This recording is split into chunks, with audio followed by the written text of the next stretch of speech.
After tumekula, I got a stroke. It hit on my right side.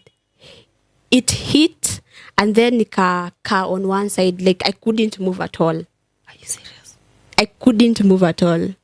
So it may come the stroke and then you can't move anymore. So my mom ameka kama hapo mwenye mali huko, and then I am here and I'm telling my mom I cannot move. Hadi alikuja akashika mkono yangu because my hand was so fragile. Haikuwa like it didn't have any flesh. Pasi. So she came, aka flip hivi. Na madharau tu. Aka flip. And then she was like, I'm just giving you days to live. A child. Wow. I never forgot.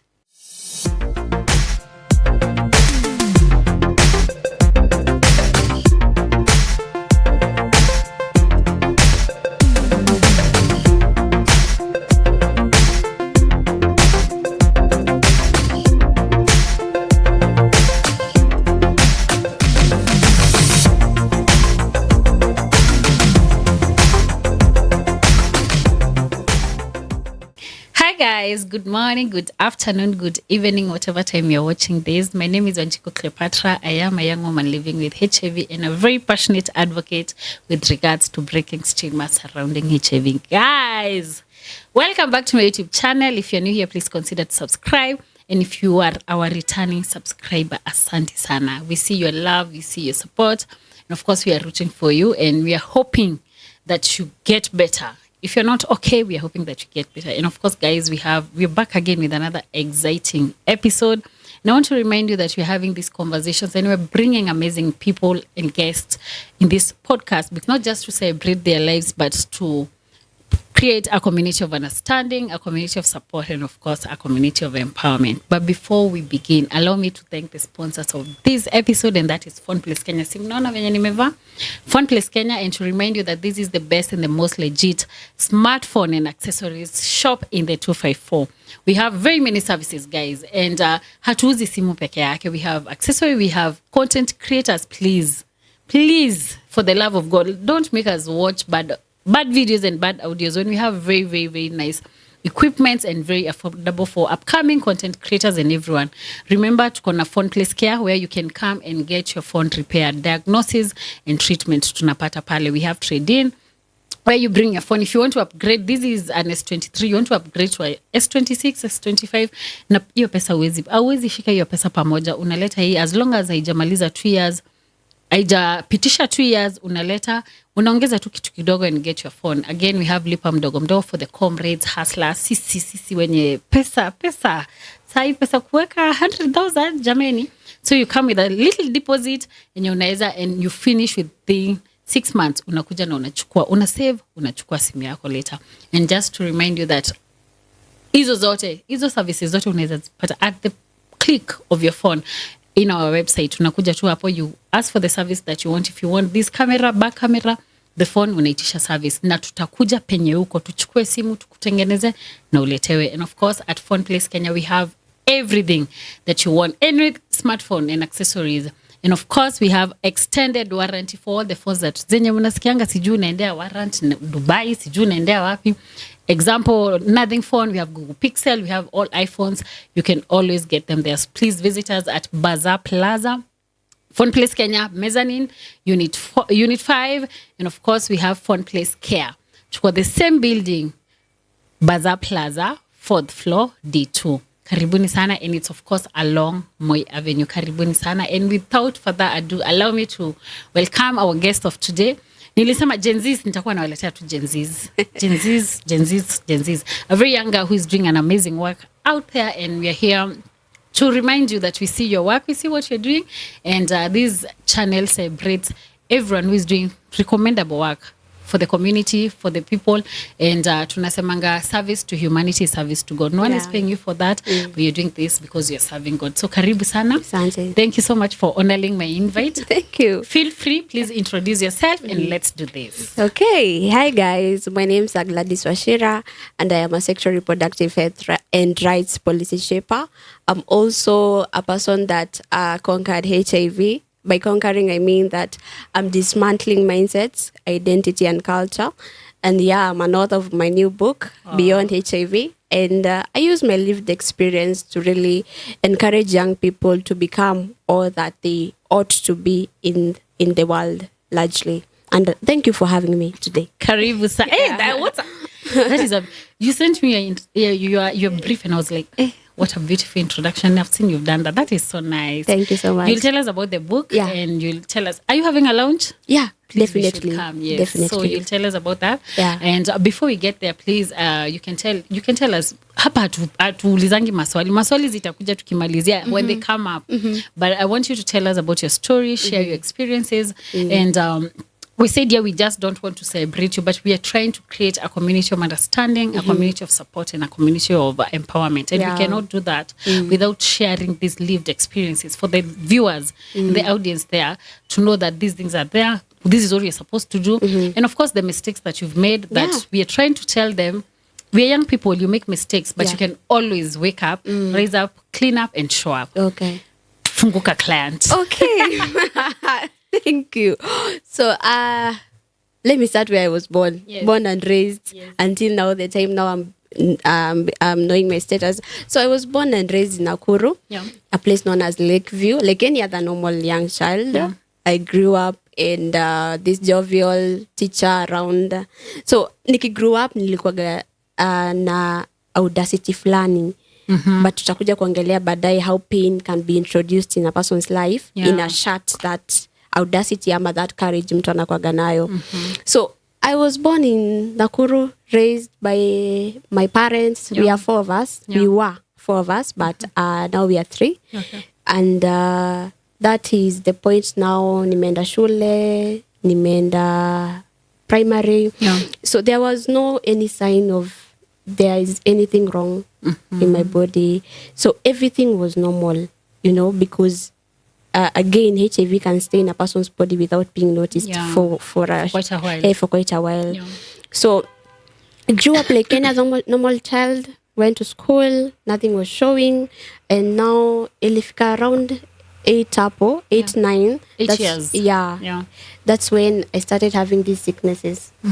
One disease na creep after another. But when you go to the doctor now, the doctor ndo anakuambia, maybe leo umekuja na sign maybe fulani, maybe inaenda kufanana maybe malaria, maybe typhoid, maybe cholera, and then wanakupima and then wanakuambia ni hii. So they never went deeper to dig and know there's something what bigger than that. So that was the normal. That was the normal. Anytime I could go to the hospital, haikuwa inakuwa identified haraka. So ikafika around 9 years, and kama kawaida nikagonjeka tena. Hii time nimegonjeka nao ndo nilipelekwa hospitali. Kupelekwa hospitali wakatibu ile yenye wanaona. That thing hiyo tu yenye wanaona wakuwa na nini wakatibu hiyo. And then I went back home. So I didn't know this was the day now enye tunaenda ku face the reality of what we were dealing with. Now after nimerudishwa back home, I went home and immediately my mom aka prepare a lunch tukakula. After tumekula, I got a stroke. Ika hit on my right side. It hit and then ika on one side, like I couldn't move at all. Are you serious? I couldn't move at all. So it may come the stroke and then you can't move anymore. So my mom ameka kama hapo mwenye mali huko, and then I am here and I'm telling my mom I cannot move. So senior akuje mbio. So she came running mbio tukapanda bike hadi PGH Nakuru. And I was rushed in the ER. And do you know that time, I don't know about our health system, but that time to me rush ER, and then the doctors are like, cool down. We have seen so many cases, ER ni ile place kunafaa kukuwe na a lot of movement ina go around. But that time tulipata doctors wamekaa, and then they are like, we have seen cases like this, so you don't worry, you know. So my mom tulieni, tumeona. So my mom akanibeba kwa mkono, akarush through the hallway, akaingia kwa, akabaji in the doctor's office, akamwambia, daktari, mtoto wangu anakufa. Kuingia hivyo, so the patient mwenye alikuwa ndani akaambiwa atoke kwanza. So she had to leave the room, ndo tukaingia. Immediately daktari yake IV aanze kutafuta shida iko wapi, akadunga dawa. I lost consciousness. Now the minute naamka najipata kwa hii facility, I think it was an ICU, because kila msee huko alikuwa na either you are being fed through pipes, either una breathe through pipes, and now niko hapo kando yao. So it was so devastating for a 9-year-old kukua in that scenario. Unaona kuna watoto wenzako wako kwa hospitali, and then wanafidiwa through pipes, wana breathe through pipes, and you are there. So I woke up and the first person I called is my mom. Nikamwambia, mom, tuko wapi? Because sasa hii sijaiona, mimi sijafika hospitali naona hiyo. So tuko wapi? So that's the time now nikaona niko na shindano, and now after nime regain my consciousness. Sikuwa nakumbuka. Nime regain consciousness, that's the minute now the doctors came. Bakasema, now with your daughter we have to do this procedure. Walikuwa wafanye procedure inaitwa lumbar puncture. Now the lumbar puncture nile yenye unabendiwa, like they have to extract water from your spine. So I was bended, I don't know, sijaifanya hiyo gymnastic yenye walinifanyisha, but I was bended like this so that they draw water from that spine. So that's the lumbar puncture. Walikuwa ende wa test to see if it was something related to the brain and the spine. And the nerves, hizo. Yeah. So wakaenda with the results. But when walifanya hii lumbar puncture, that's the minute now they also did the test for HIV. That is the minute now our madaktari waliangalia wakaona record yako, like kuna certain tests azikuwa zimeifanywa. So let us also do the HIV test, tujue kama itakuja negative, it's okay, but let us know. Just yeah. So they did it, but after wameifanya hiyo procedure, now nikapelekwa ward. We don't know the results because wako show the results. And we waited. And how are you feeling right now? Bado you're not feeling anything? No. That time stroke ilikuwa like nilikuwa hiyo dawa yenye lidungwa immediately ilirudisha the whole thing back. The whole so nerve it's system. reversible if it's Yeah. known mapema. Tunaona watu wakisema hivyo it's reversible if someone realizes earlier kama hivyo venye walikurash. Yeah, it's reversible. So the minute nimeamka, the first thing I did ni swing my head, nikaona ni kama sawa. So we don't know. And during that time, there's a way I was looking. Not I wasn't healthy per se. Let us be honest. I wasn't really healthy, but it wasn't brought about by the disease. It's because I really didn't have appetite at that time. So I wasn't eating at all. Because because my mom alikuwa ananunua multivitamin every now and then because there's no appetite. Yeah. So we are in the ward, and now watu wamejua home, watu wamejua ameadmitiwa, and now they have to come. So there is this person that came. Unaona hii time watu wanafanyaga rounds, the doctors are doing their rounds. Yeah. So the results came out, and akaita mamangu akamwambia, now come to the office. Sasa nimeachwa na the visitor mwenye alikuwa amekam. Now this visitor hakukuja ati because out of goodwill. She came, and these were the words. You know one thing about a child, mtoto hatawaisahau kenye ulisema, na hatawaisahau mwenye alisema, na hataisahau day ulisema. So she said, wewe nakupatia siku, nakupatia masiku. In a way alikuwa anasema like, unaona hadi alikuja akashika mkono yangu because my hand was so fragile. Haikuwa like it didn't have any flesh pasi. So she came aka flip hivi na madharau tu, I flip. And then she was like, I'm just giving you days to live. A child. A child. Wow. I never forgot. Still, till today, nakumbukaga the exact place, the exact bed, and the exact face. So, the minute now my mama may come, you could see the look on her face that everything is not okay. Because unajua tu mama ako. You know tu venye anakuwaga jovial, akiwa yuko jovial, so you know. So she came. After I come now, this guest mwenye alikuja, sasa akaanza kupretend. Madaktari wanasema nini? Nini. Atakuwa sawa. But I know what I know. I know what you can remember what she said. I know. So, that's the minute now my mom akakuja akaka, and then I could notice everything is not okay. What's not happening? What is it that they're not telling What me? is it that they are not telling me? So my mama could disclose to these people because that ayana wajua. But definitely that was the start of this journey. That was the day we started this journey. And now I'm in the hospital. There are so many drugs around, and one thing about me, sikuwa napenda kukunywa madawa. Mimi ni ule mtu ungenidunga shindano and we are good. Ninapenda shindano up to date, but madawa, they were really traumatic. And now there are so many drugs that you have to take, and each of them iko na purpose yake. That's what my mom told me. Yeah.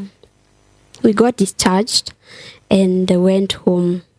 But life was never normal again. I have a question before you proceed. Yeah. Those remarks that visitor said, does that mean, or we'll get there, does that mean that they had an idea of what was happening? I wouldn't say they had an idea. But why would someone just come and tell a child? I would only say that each child is born with greatness in them. Mm-hmm. And as long as you are in this world, kuna tu mtu mwenye atakuwa tu na wivu na mtoto wako ama wewe mwenyewe. So ushaiona kuna mtu anakuchukia na ujui ni kwa nini. Mm-hmm. That's the case, because watu wanapenda kusema damu zetu hazisikizani. Si damu hazisikizani. It's because there's something that you carry that hao wenyewe they can't align with what you carry. So ndo maana unaonaga maybe wana stigmatize and tutafika huko, ama maybe wanakuambia utakufa, because even the time nili come out publicly tutafika huko, yes, but kuna vitu niliambiwa. I had my own share of stigma. Yeah, but tumefika home. And now kuna medications nafaa nianze kukunywa daily. And for me, at the back of my head, nilikuwa najua namaliza dose because nilikuwa hospitali. So at the back of my head, najua there is nothing wrong with me. I'm just finishing a dose. So they didn't disclose at No. a point? No. Mi sikujua until I reached 13. Yeah. So mi najua hizi drugs nafaa ni take so that jua hii shida ya stroke. No, that one is a big one. Unaweza amini. So every morning again sikuwa napenda kunywa dawa. So my question was, nachukua hizi dawa za nini? For how long? So my question was, Mom, dawa ni za nini? And she would say ni za kichwa. So as a clever child, unajua kichwa yangu iko tu sawa. Siumwi na kichwa. So what's not happening? But the minute that time, the minute ulikuwaga unapatikana uko positive, ulikuwa enrolled in a support group, maybe in a hospital ama maybe in an NGO. So ilikuwa easy for you to learn to grow. So the minute walipata niko positive, walini-enroll in a certain support group. So we used to go there every Saturday. Tunaenda tunafunzwa, tunaenda tunakaa with other positive children. But hakuna mtu anajua ko positive, but we are learning, we are playing, tuko huko, tunakula, and then tunapatiwa transport. Those days were good, man. Tunapatiwa hadi transport. If there is any program coming up, mnakuwa included. So I think I've written also in my book, The Power of Community. Yeah, so but tuko huko kwa hizo support group. But one thing that ilikuwa now inataka introduce to what I'm dealing with ni the minute ninaanza kusikia wanafunza more about HIV. You're supposed to be adhering to medication, you're supposed to be drinking your water, eating a balanced diet, and I knew, oh my God, I am dealing with this thing. So the minute my mom nimefika 13 because my mom alikuwa ameniambia the minute tutafika 13 your time don't disclose. So nimefika 13 tumekaa na mama yangu. And then nikamwambia mom, nao kuna kitu ulikuwa unafaa unifanyie nini? Uniambie. Hapo ndo mamangu akaniambia that you were born na HIV but haikuwa noticed in the first stages. So even time na kudeliver, it wasn't noticed. Because one thing, my mom was working as a caregiver and ali interact sana na watu wako positive. So the minute I am now niko kwa womb yake, hakuwa na notice there is any change. So nikakuwa delivered, akaenda nyumbani. Those times hakukuwa na systems and structures zenye ziko sahi kwa hospitali, maybe kama the PMTCT, yeah. Enye unachekiwa if you are positive, if your baby is positive, hakukuwa nazo. So akaenda home, akadischarge, akaenda home and akaanza kunyonyesha. Akaanza kunyonyesha. So akujua pia yeye that there is anything going wrong, because even in hizo 2000s na huko, even in that time hakukuwa na that dissemination information that kuna hii kitu, especially in most governments ama nations walikuwa na feature that there could be an epidemic inakuja, because maybe of fear of stigma and all that. It's the stigma actually. Yeah. So where was I? Now I'm disclose that you are HIV positive at 13. At 13 ni mtu mwenye anaanza kugrow. There are certain changes that are happening in your body. And now unaanza kujiuliza, okay, what do I want in life? What is my dream, career, and all that? Now this news has come and imeshata, like, at first it didn't seem like kuna anything wrong, but it shut something in me. Like I grew up as a very outgoing person, but now umekuwa an introvert. You have isolated yourself from the society, even from yourself.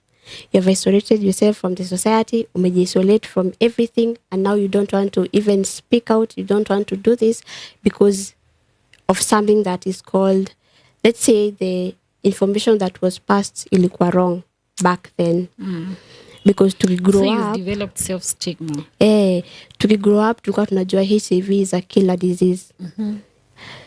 It's not a killer disease, but the information that was passed was so wrong. So back then kulikuwaga hadi kwa hizi drama festivals, tulikuwaga na hizi poems za okay, migonjwa mbaya unanyonya sijui watu damu.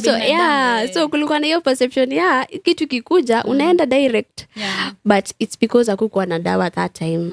And then kulikuwaga I believe that the media is like an open window, like to the world. The view inaweza kuwa opaque ama ikuwe clear, large or small.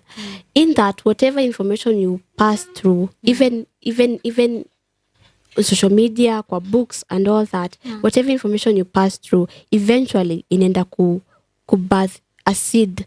It can either be negative or positive. So the seed ilikuwa birth through this media HIV is a killer disease.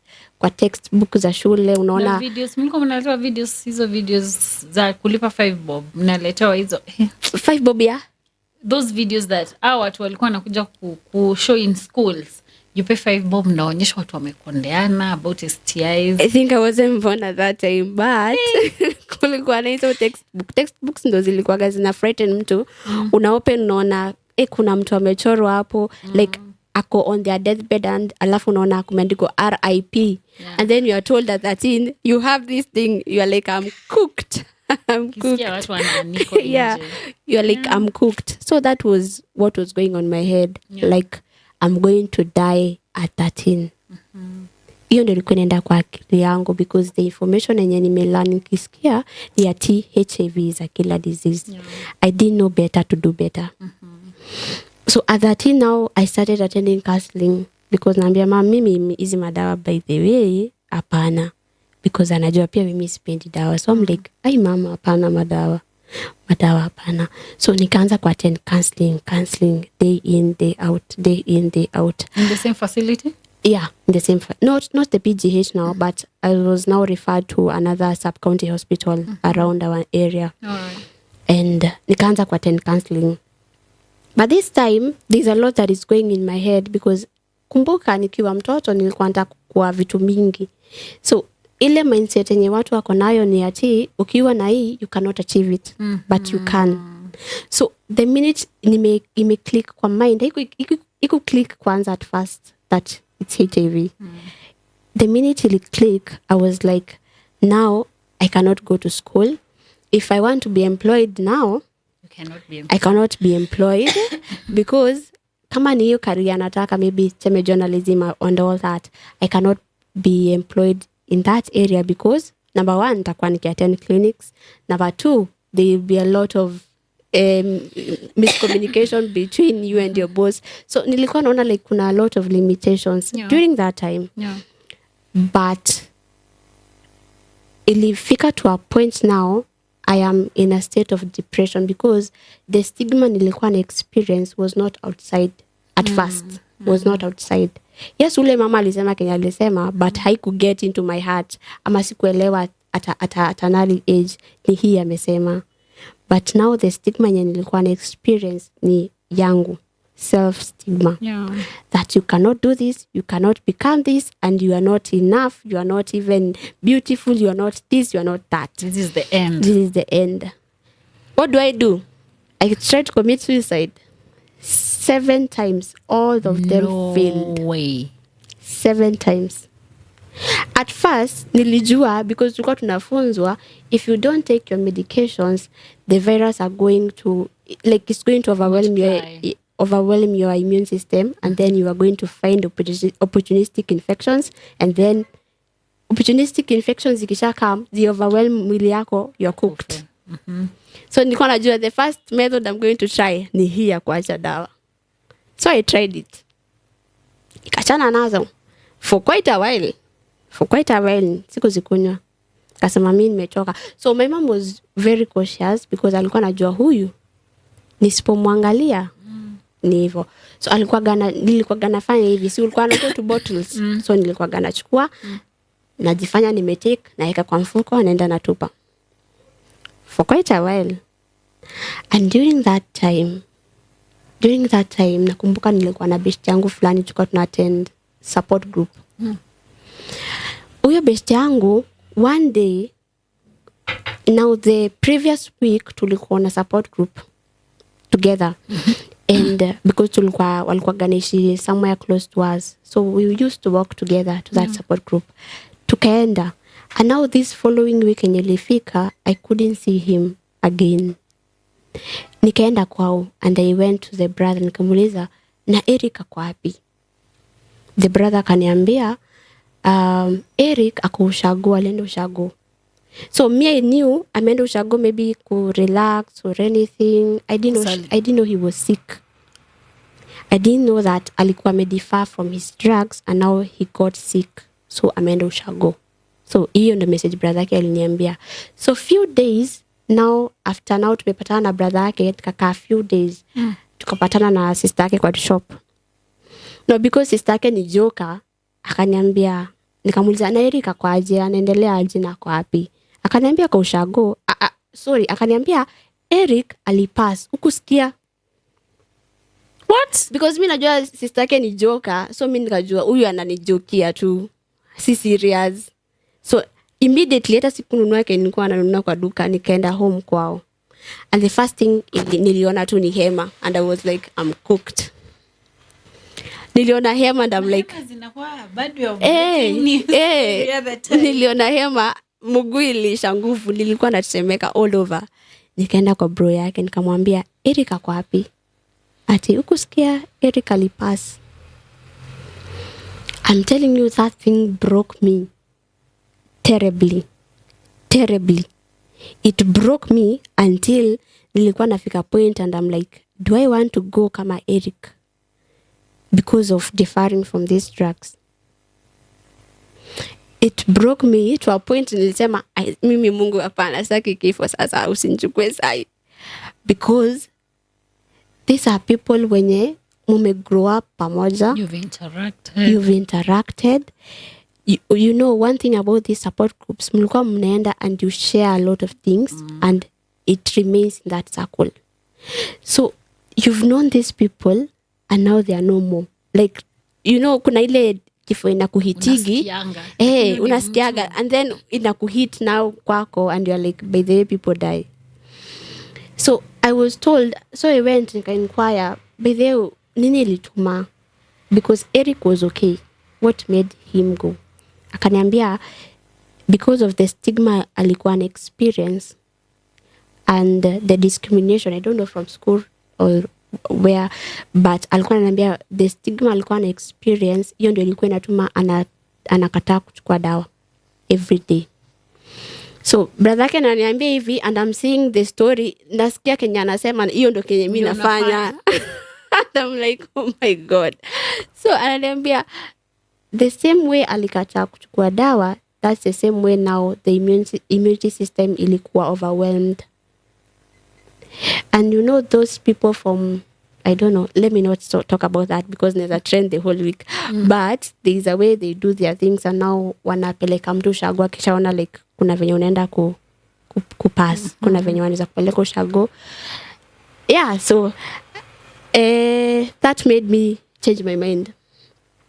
I changed mind yangu and I told God I don't want to die anymore. I don't want to die anymore. But that was the starting point of my reformation, my journey to reform now. Nikaanza sasa ku accept that, okay, it's here and you have to live. Whether you like it or not, you have to live. And again, ikafika to a point now, you are dating, you are in relationships. And now that's the point now unaanza kufikiria, okay, am I not enough? Or did I choose to have it? You know? Because unadate mtu and then I won't blame anyone because najua kuna lack of information to some degree. But do you have to be the way? Do you have to talk? Like naangalia gawase and I'm like, kuna venye ufai kuongea, you know better. Because I dated someone and akaniambia, no, mi nilidisclose at first. Nikamwambia, you just know that for me I was born with HIV and if you are living so that you can live now, and I continue with my journey. So I told the guy that this is my story. I was born with HIV and I am living my life very positively, taking my drugs, and I have suppressed my viral load. And nikamwambia, nikamueducate kidogo ndo aelewe. And he took it so nicely because he was mature in a way. And after that, tukadate kidogo. After we dated kidogo, that's the minute now alikam. Akaniambia, babe, do you know that I'm taking a risk being with you? And I was like, oh my God, you are taking a risk being with me. Alikwambia hivyo kijeshi? Aliniambia hivyo kijeshi. Tulikuwa tu on a phone call, akaniambia, babe, do you know that I'm taking a risk being with you? And I was like, did you have a disagreement or it's that he just said it? Alisema tu, you'll know mwenye choko, mi nasemaga nitajua mwenye atakuwa in your life, whether comment for you, he will stay. Whether you comment for you, he will go. So mi nilijua huyu hata tutatupelekana mahali. So the minute alisema hivyo nikajua bas.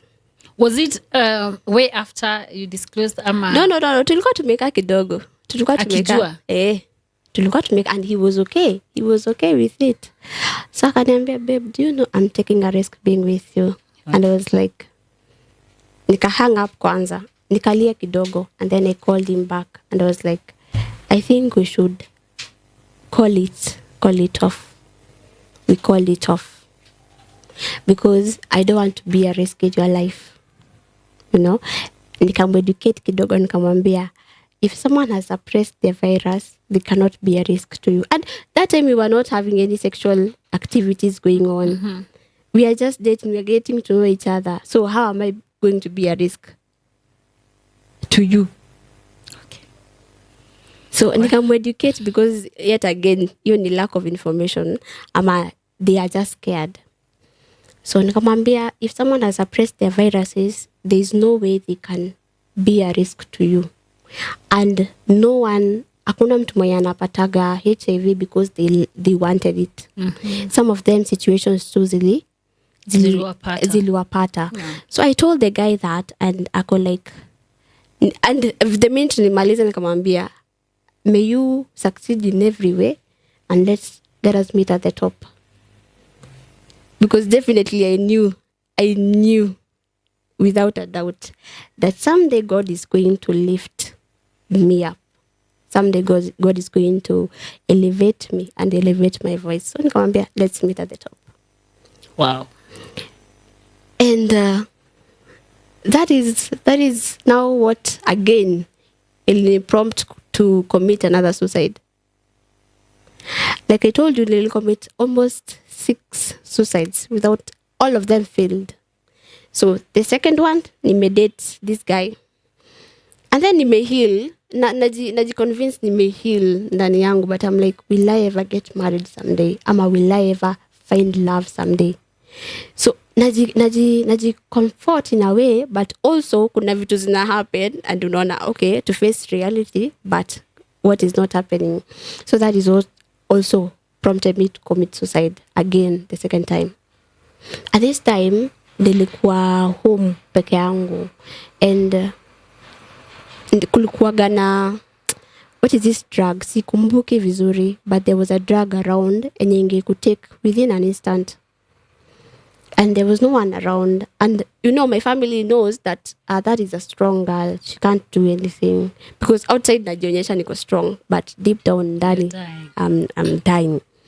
So there was this drug, and nikaichukua nikaiweka kwa chai, because I knew nikikunywa mbio ni hivyo.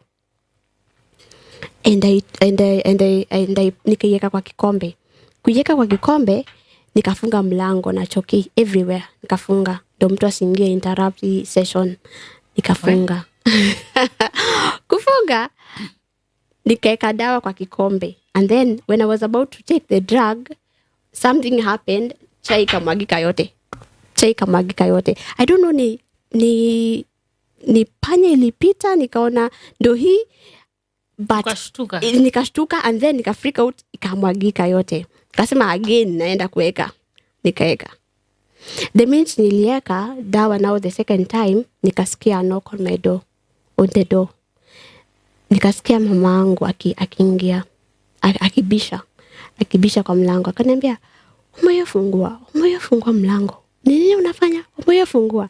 So the minute I just heard my mom's voice, it did something to me, and I was like, do I really want to go and leave this woman alone? Do I really want to go? So the minute nilisikia voice ya mamangu, and I was like, it's not worth it. Akisi worth it. So nikachukua the chai nilikuwa nayo na the dawa, nikaficha. Kasema, maybe we'll try another time, but not today. Time madhia atakuwa ameenda tena. Haya, she came in. Kama akauliza, nini umekaa hivyo before fungue mlango? Kamwambia, nilikuwa nimelala sikuwa nakusikia. So I lied. But nikajua, the next time I'm going to try it, nitakuwa na try far away, mahali sitamusikia. Because there's something about a mother na mtoto wake. Because you are like, mama angu, kuna venye mmesafa pamoja, and then now you want to go. You are selfish. So nikasema the next time I will do it mahali hatakuwa around, because also sitaki kumheartbreak, aone like you wanted to kill yourself and all that, ataanza kukua na stress and nini. So nikaachana nayo. But what I was dealing with at that time ilikuwa self stigma, because at home hakuna kitu na lack, love iko, support iko, people around you wako like very accommodative, but when you go to other support group unasikia venye mtu anapatiwa kikombe yake, mtu anapatiwa kijiko yake, some even go to an extent wanakujengea nyumba yako kando, but unaona home at least wewe unapendwa and kuna a lot of love around you. Yeah. So also that ikakuwa like I don't want to die. I don't really, it's not really You're worth in a it. better position. Hey, I am in a better position not to compromise in any way. So that was it. I was dealing with something in a internal, see external, but externally nilikuja ku experience this time nime come out publicly. That is the time nimekuja ku experience external stigma, because someone came kwa comment akasema what did he say? I was educating people about you is equals to you. Yeah. So akakuja akasema you are going to die. Aliandika kicomment kirefu. Akasema sijui wewe mnatuambia nini? Wewe utakufa. And I knew this guy was talking maybe from a place of pain, one, and two, maybe ana lack information, or three, nani amekuhurt. Is everything okay at home? Eh?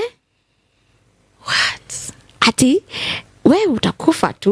What are you telling us? Nini Nani unatuambia? atakufa? Watu waambia mtu atakufa. Who won't die? And people are dying every other day na wakufia tijuu ya HIV. One thing I knew is that the minute you come out publicly, lazima develop a thick skin. Yes. A thick skin, and you define why you started.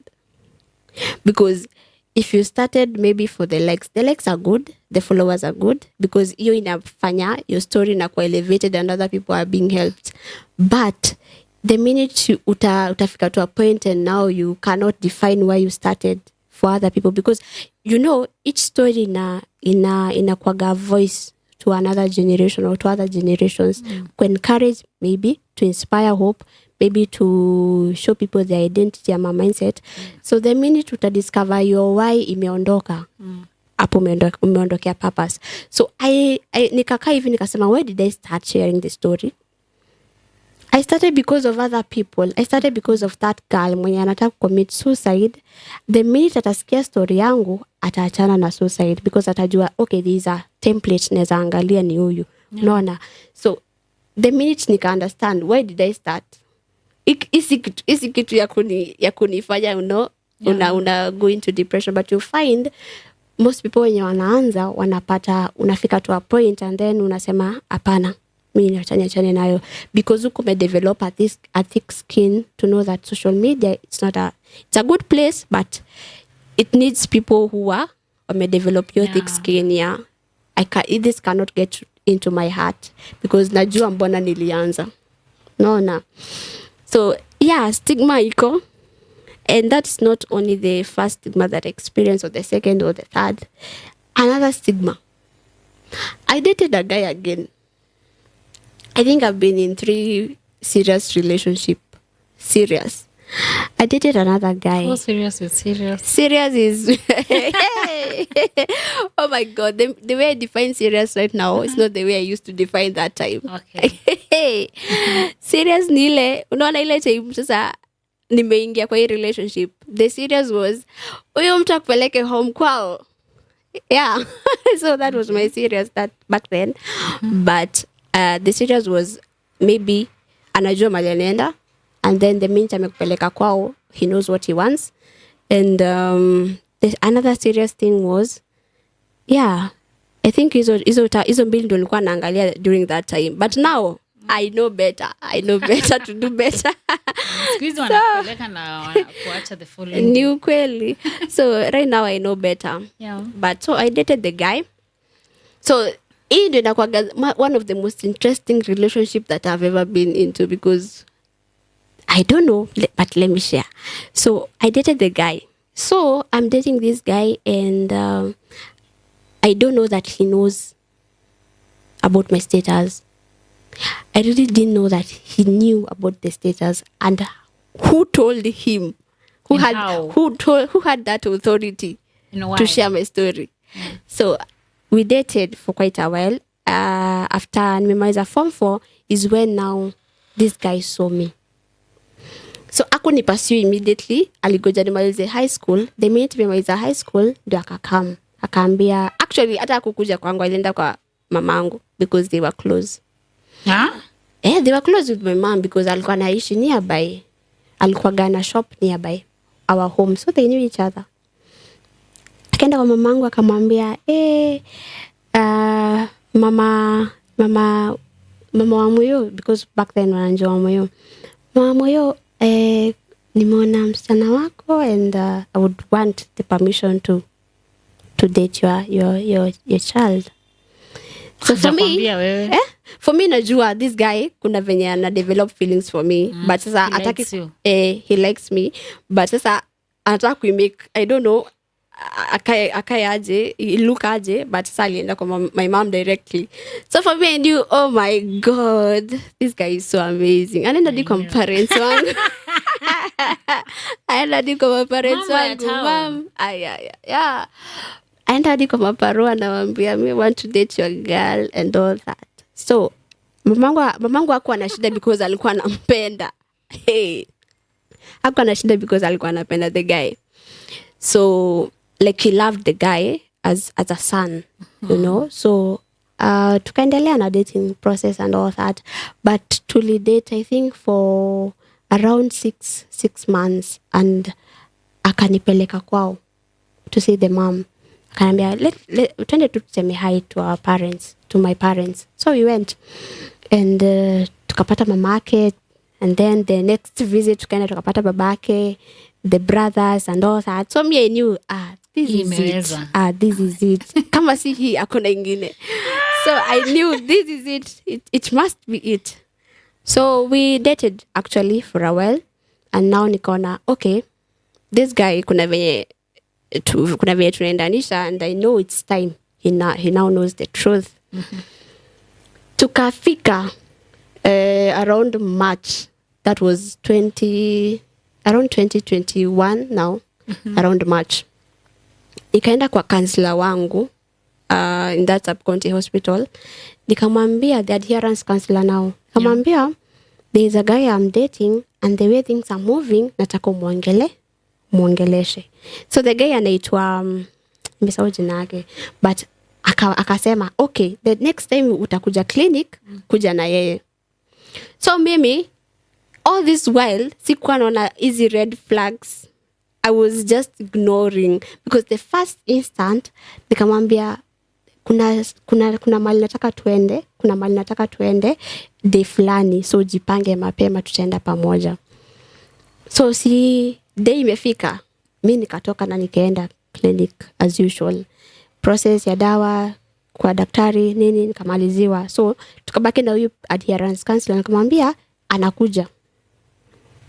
So at first akushow up kwa hii hospitali because hatukuwa to meet hospitali. Nikamwambia tupatane around this hospital, but now I had to wait ndani ya hospitali ndo akikuja nito So akushow up. Nikasema aka make an excuse, akasema nilikuwa nimesahau funguo za job, and then nikarudi kuendea. Unaona hiyo time ya kurudi back and forth nini, nikapata nimechelewa. Nikasema hata kuna need ya kukam. Akasema it's okay babe, I understand. Yeah. Oh my god. Hey, mapenzi inaweza kufanya ukwe cheesy fulani. So after tumemalizana na yeye that day, akasema I understand, there is still next time ikafika. After next time ikafika, nikamwambia by the way, kuna mali nataka tuende sasa, na this round usahau fungu na usimake any excuse. Again, he didn't show up. So he was dodging. Unaona hii all along kulikuwa tu na signs tu zina show, but sasa mimi I'm so blinded na mapenzi, I can't see. So the minute it happened the second time and the third time, nikaanza ku notice okay, kitu kihappen mara ya kwanza you can understand. Yeah. Ya pili unaelewa kidogo, but ya tatu you have to ask yourself some questions. Yeah. But mimi sasa juu niko kwa mapenzi, nani ataniambia kitu? Hawezi. Hakuna ataniambia kitu. Ako busy. Hakuna. So I kachana nayo, nikawacha slide because I was a very understanding girlfriend. Wow. Now I know better. And now all this while sijui huyu jamaa anajua. Sijui anajua, unaona? So mimi nataka nimdisclose but yeye anajua. But the way anajua, I don't know who told him and why. And when? Why did she have the authority to tell the guy my story? Ikafika then nikamwambia now hata tutamiti hospitali, wewe twende tu hike tukiwa wawili. So I told my mom, nikamwambia mom, naenda kudisclose kwa so and so and I don't know what might happen after this. So tunaenda place fulani, ukiona sishiki simu or anything, tunaenda this place. Tutakuwa wawili. Unajua tuko tunaenda kwanza una mountain, so akeza maybe aseme sasa ulikuwa una lie on me, weenda. So tunaenda this place, tutakuwa around this time, na ukisikia simu yangu imezima or anything, you just know tutakuwa on the mountain. Mkuje tu mnitafute. So niliambia mamangu kutakuwa hivi na hivi na hivi, na tutaenda hii time na hii time. Na every minute tungefika mahali na mwambia tuko hii place na hii place. Like I was super scared. So tukafika kwa hiking. Before you, there's no point you ever anyway. There's no point. You ever felt like anaweza kuwa kuna hakuwa na make to comments here and there? No. That's why I was so mad in love with this guy, because there's no point ashanionyesha you are sick or anything, anakuonyesha like me don't want to come close to you, sitaki kukaribia and all that. There's no point. So unaona kila kitu alikuwa anafanya so perfectly, hata hataki ujue that anajua. So tumefika hike, tukaanza kutembea. So me at the back of my mind naanza kufikiria, okay, maybe this might be the last day naonekana uhai. So tukafika on the highest mountain, and then akasema now, hey, umejenjoy leo yako yote. Akaniambia now tell me what you wanted to tell me. Nikamwambia hapana, we kaa chini kwanza, you will need to sit down first.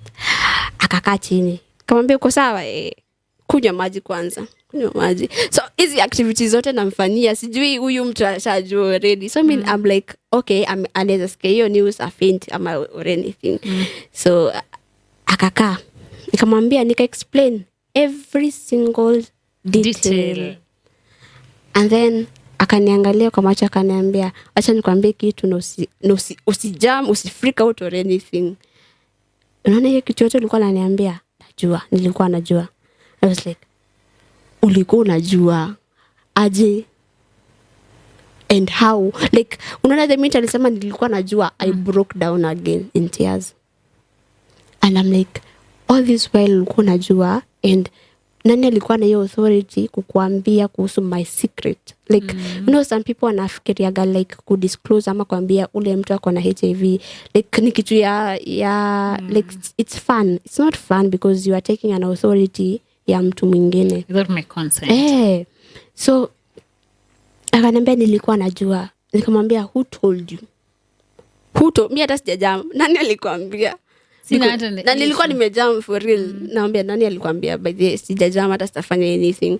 At that time nilikuwa najua I have a right to go and to maybe sue, and question. Question or even hata, because again after disclosed kulikuwa na a lot of commotions here and there and all that.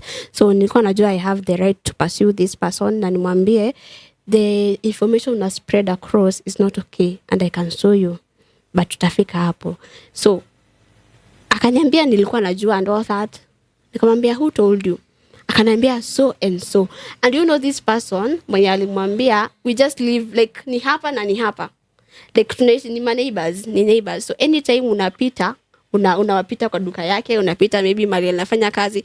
So afu ni wale wase wenye wanyamazagi. So I used to think, okay, huyu ameambia wase wangapi area yote? And what town? Nyapo shopping center? No, like ni shopping center, yeah, ni shopping center. Ukitoka tu hivi kwa gate, like mali utafaa kupita, hapo kuna duka. So I was like, huyu msi anyamazagi, so ameambia watu wangapi? Again, depression hit. I want to understand, did you ask him, alimwambia ili? Nataka kujua sana watu wenye wanaambia. Now aliwaambia wakiwa watu watatu. See the nini? Alikuwa na audacity. Hata kuambia wakiwa ati peke yako vile tunaweza kaa hivi na wewe, aliambia wakiwa watu watatu. Wewe jua fulani akona kwanza wanaisemaga vibaya ukimwi. Fulani akona ukimwi. Waliambiwa wakiwa watu watatu. Sijui walikuwa naambiwa so that they withdraw. Ama huyu alikuwa naambiwa so that aache kudepend. So ama alikuwa naambiwa because anapendwa, but again it's lack of information tena. So akaambiwa, so mimi tumeshuka hike, nikamwambia hata sitafanya anything or hata sitamuuliza any question, but the respect, and I had given this woman a lot of respect.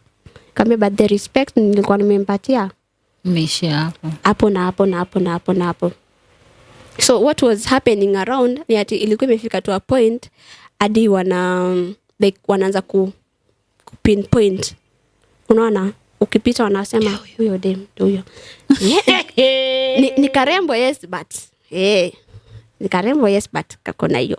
So the minute ilikuwa inaniuma sana ni ile time walianza sasa ku pinpoint my mom. Because Kenya sijasema ni ati unaona hii time mama na disclose about the status. I wasn't offended in any way. The means watu wananiulizaga, were you scared ama did you question your mom? Were you mad at your mom or anything? I didn't question anything because nilijua hata yeye si fault yake. Hata yeye zitaka kitu kama hiyo kwa mtoto wake. So the means ali disclose atujai brought up the story ever again in our home. Had that discussion. So why do you, mimi kama sijai uliza maswali, mbona wewe uanze pinpoint? Does it make any sense? So hiyo ndio ilinuma to us an extent. What exactly were they saying? So you know the way they pinpoint people, wanasema afu sijui again media walikuwa wameput an image about a person who has HIV. Because a person who has HIV ati anafaa kukua in a certain way, anafaa kukua mekonda, anafaa kukua sijui nini. Kwanza ya kukonda. Not ujui, maybe huyu mtu maybe ni fitness jani, maybe tu yeye hataki kunona, ama si jinsi yake za kunona. Like there's a way to marginalize to HIV. But how my mom is not that like hakukua that build up. So alikuwa tu the way I am. So the minute wanaanza kumpinpoint anasema hata mamake anakuaga hivyo. Now that's the point now waliamsha. Did it ever get to your mom? How was it? So How was that making her feel? I am telling you, hii time tumeteremka from the mountain, nikafika home nikamwambia mom, huyu mama fulani anajua. And me and my mom knew the person mwenye aliambia this lady, because the lady atisi ati tumelelewa na yeye pamoja. She just came. So the person that told this lady is a person that is very close to me, to the family. Yeah. And me and my mom knew it's so and so. Hakuna mwingine. So we knew it's so and so because from day one she was there. She must be a she. Yeah. Yeah. So ama ni yule kukwambia utakufa because of mambo mingi. So but it's someone that was so close to us, because utajua aje na uishi ujalelewa pamoja na sisi. You just came. Ni kama sasa ukuje leo 2026 ukaanisha na watu wamekaanisha pamoja maybe from 2000 and I don't know what. You don't know anything about them. Maybe ukuje uambiwe by the way wanakuaga hivi na hivi na hivi. So after that wakaanza kupinpoint my mom. I tell you, my mom used to show up kama ako so strong, but deep down you could know that something is wrong. So that's the minute my CHV alikuja akaniambia, do you want to proceed? Unataka to proceed na hii case hadi kwa court? I looked at this woman mom mwenye nao anapeana hii story, nikaona kuna watu hii na bwanake anaga maneno mingi, and I was like, I'm going to give her a second chance. Yeah. What? Because my mama aliniambia it's si worth it. Kaambia mama kushua, because mimi nilikuwa ready by the way, because yet again it's not a good thing. Kaambia mama kushua, wataka to let go of this thing. Akasema it's okay. Mimi alikuwa anasemaga sijipiganiagi, vita zangu sijipiganiagi. So nikamwambia mamangu uko sure kabisa? Niko sure. So we left it. Nikamwambia and then I told my guy, nikamwambia if I hear any story about either my mom, either me, or either the two of us, it's done. It's so done. Nikamwambia ataenda tu kotini ama ashikwe. I won't want to care by the way, because it's bad. So tuko iskia, because the minute aliona now I'm withdrawing from the respect I used to give her, alianza kuona okay, there is something wrong. I didn't confront her. Did your mom ever ask? No. Hata the minute unajua tulikuwa tukimsalimia ndo hata tulikuwa na ka friendship fulani. So akaona tu sasa hakuna mtu mwenye anataka kumsalimia, hakuna mtu anampatia like hiyo attention ilikuwa tunampatia, akaona okay, maybe they know. So that's what happened, but in relationship haikukaa long. That's when nilikuwa nakwambia now I know better. Haikukaa for long. What happened? We ended it because I knew, like in a way nilijua huyu mtu hapana, haifai kuwa kwa destiny yangu, because someone can be good to you in every way but not good for you. Because nakuja kurealize the minute now nime walk into purpose, if I was with this guy and right now I don't think ninge achieve all the things nime achieve sai. Really? Because kuna watu tu, they are not meant to be in your destiny for long. Kuna watu tu wako hapo for a certain season in your life, but it take so much patience na to know your purpose, to know who is the right person for you. And who should be in your circle, and at what time, at what time. That's why most people are finding it difficult to let go. Kuna tu tutamwambia mimi tu tumeachana na hiyo imuwe kabisa terribly. So most people don't know how to let go, that in as much as I loved you, in as much as I did this, actually he cheated. Yeah. That's where I knew we are not meant to be, because for me, I'm living very carefully. Na suppress the virus. I'm taking the drugs daily. Taking care of you. I'm taking care of you, and then you are going out there to take care of you. I called it over and I told the guy, it's done. So this is what happened. I went to the suitcase. Yeah, this guy. Sasa we are bay. Yeni bay. We went to the suitcase. Nikaenda nikasema, let me safisha the house. Sini kwangu at the end of the day. Sini kwangu. So I went. Nikaenda nikasafisha suitcase. And then kwa suitcase kulikuwaga na a packet of condoms. So we had agreed that until each time now, because tulikuwa on the process ya kupanga now the rorasho and all that. So was it that serious? I'm telling you, it was so serious. So tulikuwa kwa hii process now, tunataka kupanga now the rorasho, and now the families wakuje kupatana and all that. After the disclosure. So things went on. This very correct, very okay. Hey, oh my God. Now, I tulikuwa tumeagree at first that until irorasho happen, that's the time we are going to sleep together. Because me nilikuwa like, I love you so much, but kuna kitu principle moja I cannot really tamper with. And that is, nataka kutoka kwetu in a respectable way. So until irorasho happened, I'll never sleep with you. Like, there's nothing that is going to happen together between us. So nikaingia kwa suitcase, nikapatana na packet of condom, and nikasema a man must have one. I ignored it. Nikasema a man must have one. You never know. I went to nikaingia kwa another ka pocket, nikapatana na another packet of condom, and I was like, ni mbili si mbaya, lazima mwanaume akwetu na condom. Nikaingia kwa ya tatu, kwa kamfuko katatu, kapatana na ingine, kasema hapana Asha, nikasema hapana. Now this is raising a lot of questions. What are all those? Ni za nini? But today we have never done this. Ni ya nini? We agreed that we are going to do this the night maybe of our Aurora show or anything. Ni za nini? So kuingia, so nikamcall, nikamwambia by the way nataka kukuona leo jioni, come home, upitie home. Akapitia, nikamwambia niliingia kwa suitcase yako nikapatana na hizi CD 2. Would you mind to tell me zilikuwa za nini, and don't lie to me because nitajua tu.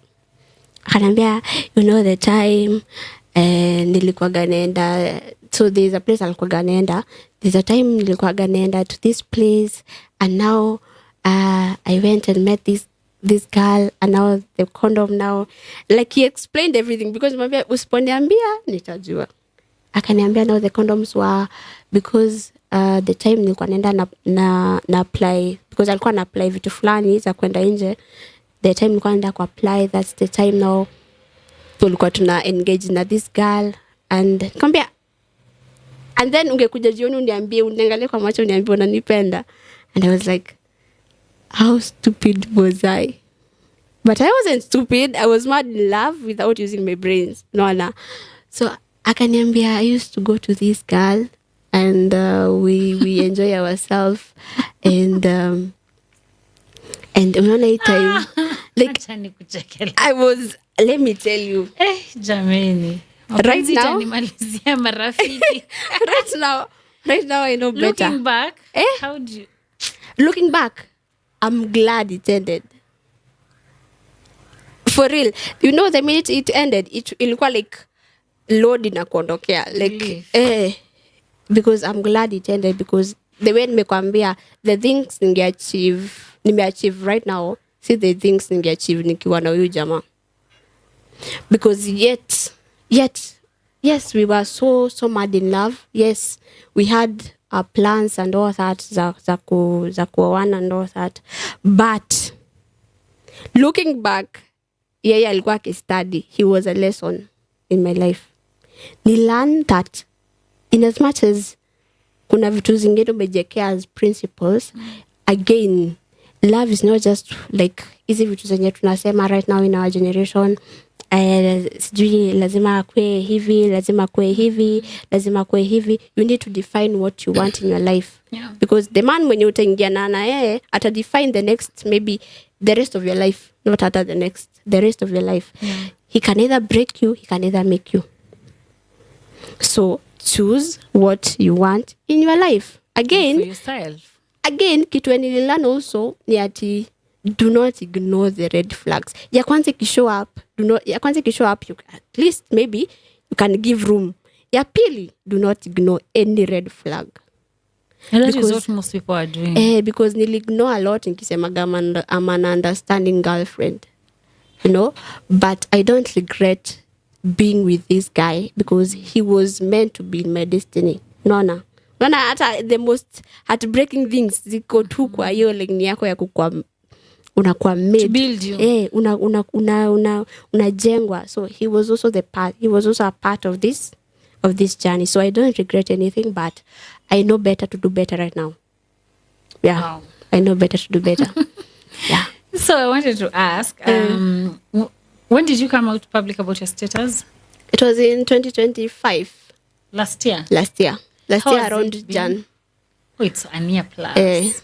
How has it been?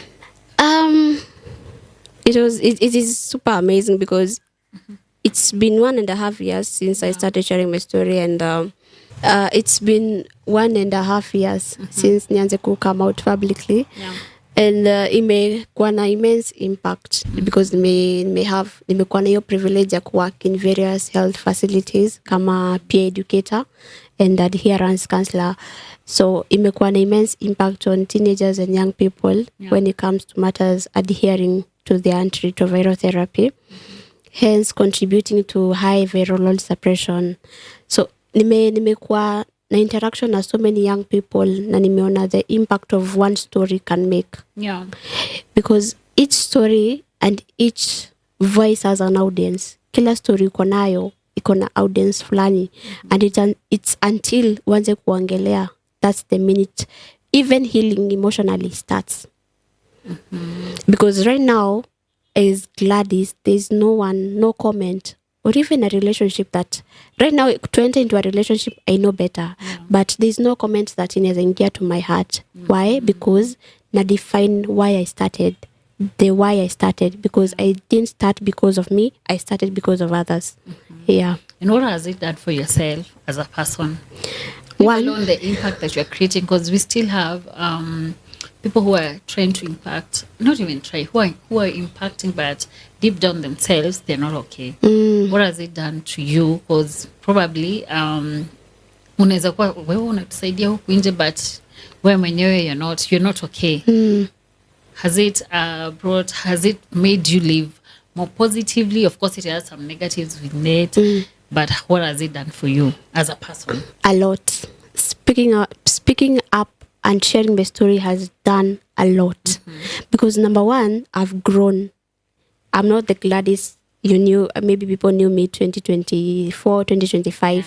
I've grown in ways that I even look at myself and I'm like, this is me. Didn't you do it earlier? Yeah, because now I joined a public speaking class, learned about public speaking.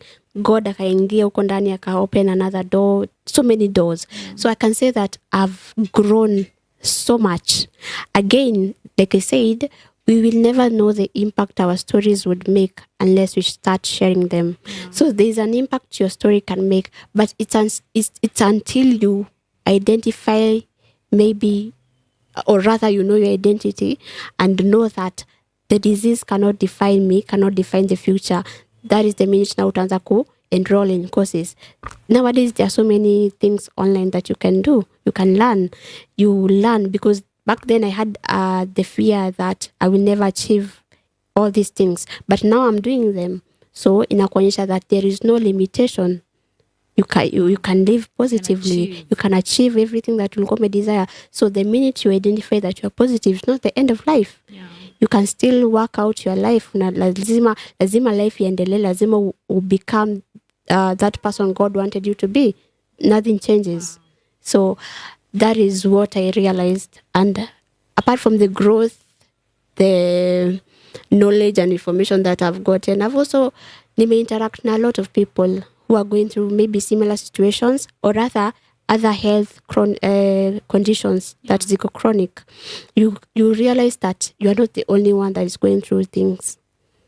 In as much as you want to be a voice, sometimes you also have to sit down and let others be voices. So the minute you rise as a person, also make sure that una rise, don't rise alone. Tunaambia gona Miles Monroe that the minute you die and your vision dies, then you never made an impact. But the minute you die and your vision still speaks, then you made an impact on this world. So that's why working together with people and making them to be the best version of themselves on our rise. Sometimes we tend to be selfish, tunataka sisi tu tuonekane on the limelight and all that. But back huku nyuma kuna watu wenye wanaumia, wanataka pia wao wakishikwa mkono they can rise. So each one to hold one, work with another person, because these people are going to partner with you in some things. And also pia watanda, the minute muna walk now, wanna find their voice, wanajua pia mimi I can speak out, pia mimi I can speak to mothers, teenage mothers, I can speak out to adolescents, I can speak out to teenagers, because kila mtu akona niche yake, you know. So it has also helped me to know that there is an importance of raising other people. Si wewe rise peke yako. There's an importance of raising other people. Wow. And something else, I don't fail to ask this because I want to hear everyone's opinion. And you've discussed about disclosure, and that is one of the things, and one of the leading factors to the new infections that we have, to non-adherence to medication, because people are afraid to disclose, and of course because of the stigma that comes around that. So I wanted to know, apparently we have used to that when you're undetectable, you cannot transmit. Do you think that disclosure is important right now in this era of use to you? Yeah, I do believe it's important. And why? Okay. There's a time I was being interviewed. That's just the way to make it was a live interview. So the person mwenye alikuwa na interview alikuwa ana read through the comments. So someone came akasema Gladys is doing a good job, but for me hii ndo exact alisema siwezi kufa peke yangu. So that tells you people in a way. So the love of people has waxed cold, yes, but there is a way that people wataki kukufa peke yao. What did she mean? She meant that I'm not going to die alone. Lazima tusaidiane. Na atenda kufanya nini? If you don't know your status and I come to sleep with you and you are not careful, you didn't put the right measures as maybe condoms and all that, and then you get infected, you don't know that you have, maybe you umepata the virus, you go and transmit it maybe to your wife. Evil. It's a cycle. So disclosure is very important because one, it keeps you grounded. Inaku keep grounded that if this person atajua status yangu, yes, but nimemprotect na nimejiprotect. I do believe, Cleo, that disclosure is one thing of one thing inaonyesha that you love yourself or you love others. Because nikikudisclose here, it only means that I have the best interest at heart for you and also for me. No. So disclosure is a very important part in this generation. In as much as kuna a lot of things going around with social media and all that, utaanikwa and all that, at the end of the day, you did your part. And you have, the way nimesema, know how to let go. No. People don't know how to let go. And that's why the old version of Gladys alifanyiwa venye alifanyiwa. So learning to let go and knowing that person, if amekataa, he was never meant to be in your destiny. And kila kitu ina happen in this life, kila kitu ina happen for a reason. If they were never meant for you, they will never be meant. They were never meant for you. You just have to accept that. So disclosure is one thing that shows that you love yourself and you love others around you. Mm-hmm. Yeah. And you've said about rejection, and I've realized in PLHIV, people living with HIV community, most people are not ready for rejection. Most people feel like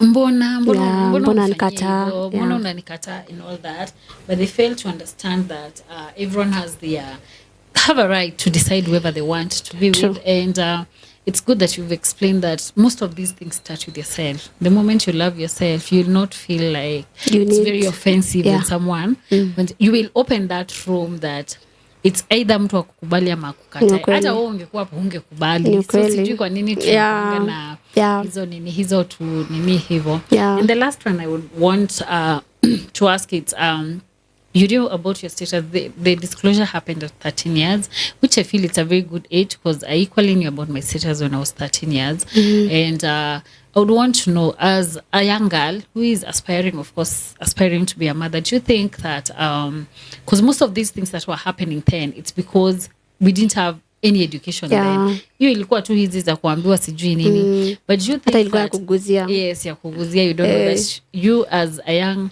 girl or an aspiring mother, would you allow your child to get comprehensive sexual education or CSE? Would you allow it? Ama wewe utasema mimi mtoto wangu nitamuongelesha? Having in mind the kids are there right now, there's phones, there's everything, the internet, they are very explorative. Nini Gen Z na Gen Alpha. I saw my sister, my small sister hata kwa primary sijui grade hizi grades hizo. I mean takes time mpaka nikiweka status ana reply. Juzi ameniambia good, sasa acha tulale, good night, tutaongea kesho. What? Would you allow? So this is a child who has access to a phone. She can see anything, and you see people are doing weird things out there. Do you think that, having in mind the world that we are in right now, would you allow your child to get comprehensive sexual education from the right age? We'll start from the right age, and or you'll assume utajifanyia wewe mwenyewe? I will not assume anything because unaona hata zile vitu zetu tunajua right now as Gen Zs, we had to find out for ourselves. Exactly. Because tulikuwa curious, okay, umekatazwa kufanya hii, and then sasa hiyo ndio unataka kufanya ndio ujue mbona nimekatazwa. Unaona? So and now with the Gen Alpha, oh my God, they have come in a season where information iko everywhere and there is internet everywhere. I don't know kama kuna nyumba haina internet ama data. Everywhere kuna simu. So if I was told, I was a mother right now, niseme like I have a child right now in the house, kuna simu. One thing is that even if huyo mtoto nitamrestrict na simu yangu, ataenda shule ama atapatana na watu nje, definitely they will know according to the right age enye anafika. I personally, because for me I had to find out things for myself, I personally will educate them according to the ages. Unaona wana progress. At 13 now puberty is happening. I will educate my child, nimwambie there are certain changes that itatokea kwa your body, they are normal and all that. I will introduce these things early, as time goes by, so that wajue. Even if the internet itatry could define in a way, they would have known that my mom told me and taught me this and this and this and this. So I do believe that back then, najua ilikuwa inaka kama it's something that ni tradition in a way that our mothers, it's a taboo. It's a taboo that you're not supposed, ufai kukaa na mtoto wako mnaanza kuongelea sexual ama sexuality or anything. So that's something that they are supposed to find out for themselves. So right now there is a lot of information, but our kids need to be taught according to the right ages. They need to be taught these things early, because at the end of the day they will know. And they're doing it. They are doing it. Clearly they are doing it. So at the end of the day, they need to be taught, so that even when it presents itself, watajua my mom alinikataza that when this time comes, alinikataza that nisifanye hii na hii na hii na hii. Kuna consequence. Yeah. Because that's why we're having even cases where most niseme kama millennials, ni Gen Z, at least you've defined yourself, millennials like us. Yeah. Most of them went through even sexual abuse, but they could not speak up. They could not. Right now naona and I'm seeing, sijui kama ndio maana hata millennials watu mnashinda mkituingilia, tuko na hasira, tuko na nini and all that, because I think we grew up with a lot of trauma.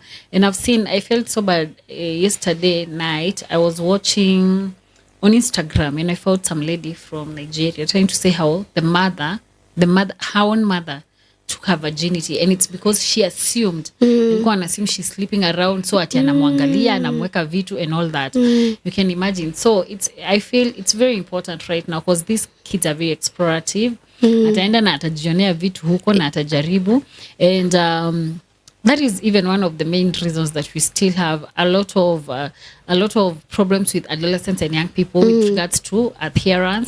Most of them who are born positive, because there has never been a very good definition and a transition from childhood. Unaona kama hiyo tukiwa support group, tulikuwa tunaenda support group na nini. After hivyo ukianza kujipeleka hospitali, and that is from when you get to high school, hakuna follow up, hakujai kuwa na very. And the ministry should do something. We've tried, we came up even with a transition package, hata sijui kama ilitumika, but it should be there, because that is why we are having so many new infections among adolescents and young people. Now, and that leads me, tunaweza ongea, nitakuita tena, because I can see we can talk and talk. But as a young person, I would want you to tell us, we have so many new infections among adolescents and young people, and that is a group that I focus and I'm very passionate about, and that is exactly what you're doing. But you realize that 14 adolescents are getting infected with HIV every other day. We have all the very preventive measures. We have PrEP, we have PEP, we have condoms, we have abstinence, we have ring. Where are these infections coming? Munatoa hizi infections wapi? Where are these infections coming from, Gladys? I don't think I have. Okay. The infections are coming. What do you think is happening? Okay, what I think is that unajua kuna watu wanasemaga, usiwahi joke na kenye watu wanasema wakijoke, like when they are joking, because wanasemaga si kutake dawa every day, kuna shida gani? Dawa moja iko na shida, kama ingekuwa kansa ndio ingekuwa mbaya. Like the way wanaiongelea, you can sense that there is an ignorance somewhere. And normalization. Wana normalize kitu, in that they don't know like how many lives you can put at stake the minute you are, the minute unatembea every now and then. So I do believe that for us young people, what I think is that we have normalized this thing because tunaona like katembe kamoja kamoja kawezi kufanyia anything. Kwanza niliona mtu akiniambia that nikatembe tu kamoja, kuna kameza tu shui na maji unapita tu nayo. And I'm like, when you say adherence ni dawa, ni dawa moja. Yeah, they don't know there's a lot emotionally and all that before you come to adjust. But I think we have normalized it and we are seeing it as any other disease. Because this hii ni kitu unaona kama ingekuwa ni homa ati unapata leo but this thing in a progress like like no one can be, hakuna mtu mwenye anakuwa exempted. No, anyone can get it. So we have normalized it as a generation, and then there is so much ignorance that there's so much ignorance in a way that in a day kwa hospitali hatukuwa tunakosa kesi za maybe someone aliacha dawa ameletwa, now they want to start over. So and then when you start over maybe utalipelekwa second line ama in another line. They don't know the minute you stop or the minute you engage in these activities, there are so many things that gonna happen, not just around you but around other people, because first you have to love yourself for you to be loved. If ujipendi hakuna mtu mwenye anaweza kupenda. Hiyo inaflowigi from you. The minute unajipenda, that's the minute you start taking care of yourself. And then we have inaweza tuma ni trend but just say it. But let us just take care of ourselves. Let us just love ourselves. You know, you know better, you do better. And if you don't have one thing you may realize is that most people don't want to be informed. Like they know so much. You can't educate them. Wanajua, you know, there are doctors in that field.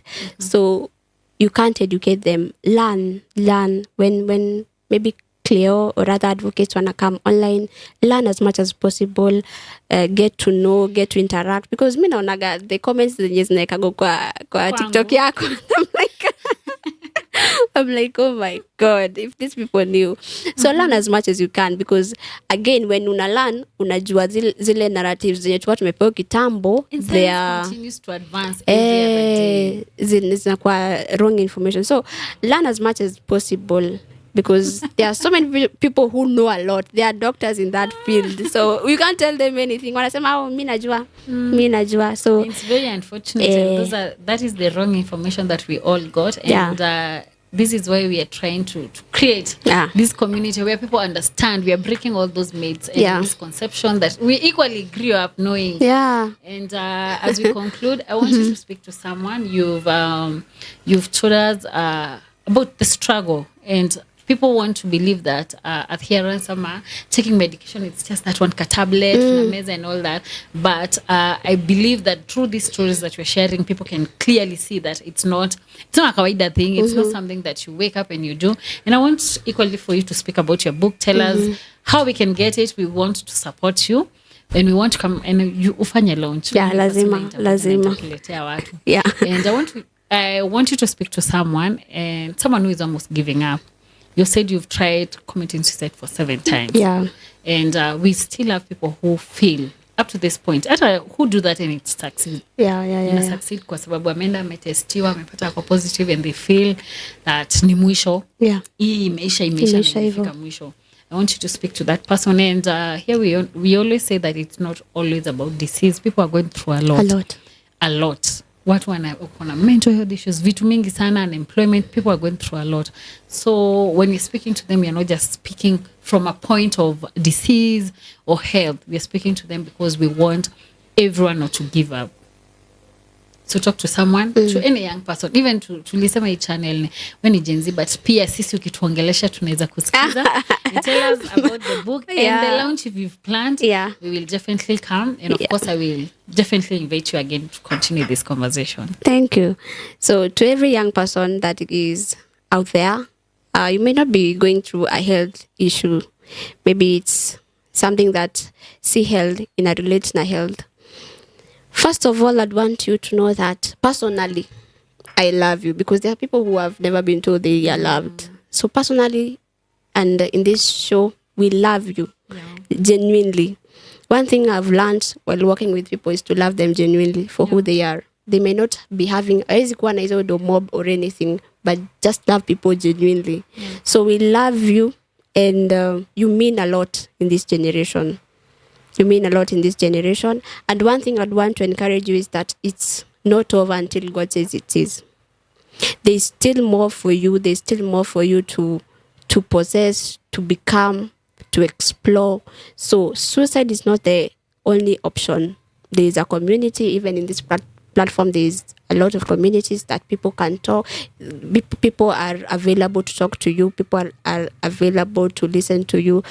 Some of these people fall into depression because there are no people who can listen to them.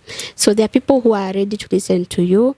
We are here to listen to you, to walk with you through this journey. We love you so much, and your life matters a lot. If you are in this season and at this time, sahi, that means that there is a plan that God has for you. So brace up yourself, love yourself, step up, and just live life. At the end of the day, live life positively. Live life positively because you matter. One thing I've realized with my story is that I matter a lot, and that's why I love myself so much, in a way that right now nothing can define me, nothing can bring me down. In as much as it might try, it will not bring me down. So love yourself so much because we do love you. And about my book, this is my book. This book is not just for me. This book is for every young person, whether they are living with HIV or not. This book is for every young person because in intertwined identity and living beyond any limitation and finding your voice. Because I always say in this context, voice is not just a sound. Voice is owning your story unashamedly and refusing to let any limitation to define your journey. So the way you can get my book is through my number. Sijui kama itawekwa kwa bio. Or my number 0705934425. And if you ever feel like you are giving up or you are in that state of giving up, reach out to that number. We'll walk this journey together, or reach out to this platform. They are going to work with you. How much is it? A book goes for, right now, it's 1,000. It's 1,000. A copy, it's 1,000. When are you planning the launch? The launch is coming very soon. To announce kwa hii platform. All right. Yeah. Thank you so much for making time to be here. And ukirudi. Yeah. Ukirudi nataka ukuwa umepanga venye tutafanya hiyo launch. Sikae sana. Yeah, sir. Musha print usikae sana. Tusisome tena tukuje launch tukose kitu ya kusoma. Okay. So thank you so much for honoring my invite. Thank you so much. I will definitely invite you once again. Thank you so much. And of course to our viewers, thank you so much. And to the sponsors of this episode, and that is Phone Place Kenya, asanteni sana. And I want to remind you that this is the most and the best legit smartphone and accessories shop. We are located at Bazaar Plaza, Mezzanine, Unit 5. And of course, we have Phone Place Care in Eko Bazaar, the same building. 4th floor, BD2. Guys, acha niwakumbushe kitu moja. Tulisema, there are people who are watching this without subscribing. Guys, please, if you're watching this, please consider to subscribe. And I want to remind you that in this channel, we always say that we are trying to preach. We want people to know their status. And I always say that when you know your status, you're either positive or negative. If your results are positive, you have another chance to start medication, to adhere, and to become undetectable. If the results are negative, you have another big chance to continue putting the preventive measures to make sure that you maintain the same status. Hatutaki utoke hiyo tena ukuje huku kwa positive. And of course, a quick reminder that we're doing this because we're creating a community of understanding, a community of support, and of course, a community of empowerment. Until the next one, bye.